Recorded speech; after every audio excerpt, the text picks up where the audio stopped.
Hey guys, how's it going? My name is Adam. Today I'm going to show you how to change chat theme on Instagram. So first of all, just go ahead and open up the Instagram app. And as you can see, this is the interface of the app. Click the DMs at the top right corner and move on and select the person that you want to, change the theme of their chat. So what I'm going to do in my case, I'm going to just say, go ahead to this one.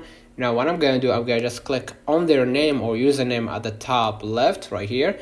You're going to see, theme and chat controls and privacy and safety. Click on themes and just, select the themes that you want for your chats. If you want it to be J Balvin, or if you want it to be basketball, lollipop, or baseball theme, whatever it is, whatever it is that might suit you, you can choose it, and basically it will change the chat theme, and the other person will know that you changed the chat theme. Let me know in the comments if this video helped you. Don't forget to like and subscribe. Turn on the notification bell to receive every video we upload. Thank you for watching.